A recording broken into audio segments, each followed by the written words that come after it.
নেশামুক্ত ত্রিপুরা গড়ার ডাক দেওয়া হচ্ছে প্রতিনিয়ত প্রতিদিন, কিন্তু তারপরেও সবটাই থেকে যাচ্ছে প্রচারের মধ্য দিয়ে। বাস্তবে তার ভয়াবহতা যেন দিনকে দিন রাজ্যের যুব সমাজকে ধ্বংসের পথে ঠেলে দিচ্ছে।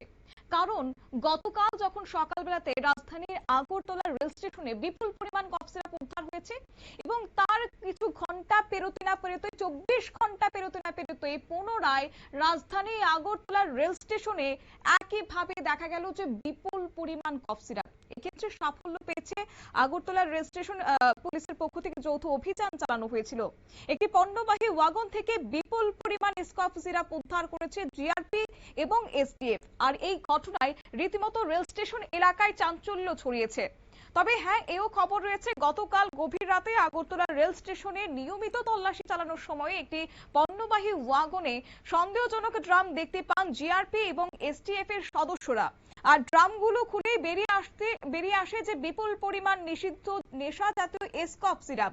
সারা রাত ধরে চালানো হয়েছে উদ্ধার অভিযান। মোট 70টি ড্রাম থেকে উদ্ধার করা হয়েছে 39,345 বোতল এসকফ, যার আনুমানিক বাজার মূল্য প্রায় 1.5 কোটি টাকা। আর এই ঘটনাস্থল পরিদর্শন করেছেন ত্রিপুরা পুলিশের আইজি ইন্টেলিজেন্স কৃষ্ণেন্দু চক্রবর্তী। এছাড়াও উপস্থিত ছিলেন ত্রিপুরা পুলিশের আইজিপি, জিআরপির এসপি সহ ঊর্ধ্বতন পুলিশের আধিকারিকরা। এ প্রসঙ্গে কি তুলে ধরলেন আইজি ইন্টেলিজেন্স কৃষ্ণেন্দু চক্রবর্তী, শুনুন। এখন এটা তো এর আগেও আমরা জিরানিয়াতে এরকম আমরা স্টেট ইন্টেলিজেন্স বা স্টেট পুলিশ ইনফ্যাক্ট হয়েছে। তো রেলের মধ্যে এটা যে নট নিউ, এর আর ছোটখাটো আমাদের কোয়ান্টিটি বহুবার ধরা পড়েছে রেল থেকে।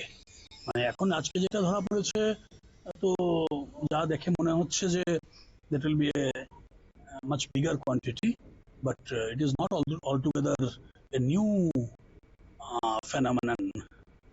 That is, railways, they are using the railways for this purpose. But আগেও যেটা আমরা সবসময় বলেছি, আমরা যেটা কমিট করি যে অলওয়েজ এটার মধ্যে জিআরপি, ওনারা এসপি জিআরপি আছেন এখানে, তো জিআরপির লোকেরাই এখন কাজ করছে এখানে, সঙ্গে আমাদের এসটিএফও আছে, এসটিএফ এর চিফও আছেন এখানে।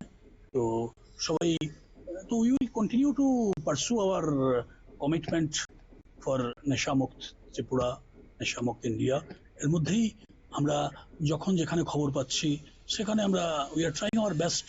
তো এর জন্য কখন কতটা হচ্ছে সেটা হয়তো বা exactly যে আজকেই হবে বা কিন্তু whenever we are suspecting anything, we are leaving no stone unturned to do our best in that particular instance.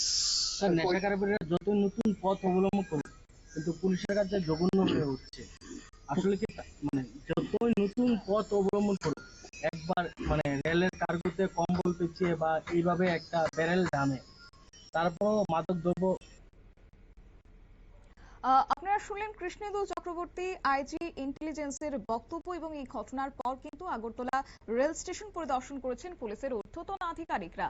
তদন্তকারীদের মতে এই বিপুল পরিমাণ নেশা সামগ্রী উদ্ধারের ঘটনায় আন্তঃরাজ্য মাদক পাচার চক্রের সঙ্গে একটা বড় নেটওয়ার্কের ইঙ্গিত পাওয়া যাচ্ছে।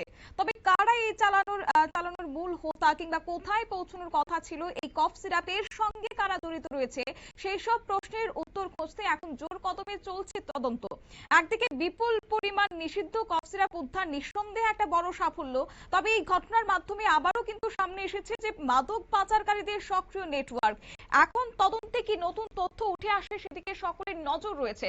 তবে হ্যাঁ, বলাই বাহুল্য এই একের পর এক নেশা জাতীয় সামগ্রীগুলি যখন উদ্ধার করছে পুলিশ, এক্ষেত্রে পুলিশের যেমন সাফল্য, ঠিক তার অন্যদিকে রাজ্যের মধ্যে এই নেশা জাতীয় বিষয়গুলি বারবার উত্থাপন হওয়া, সেটা কিন্তু যুব প্রজন্মের জন্য অত্যন্ত ভয়াবহ বলে মনে করছেন এবার রাজ্যের সচেতন নাগরিকরা।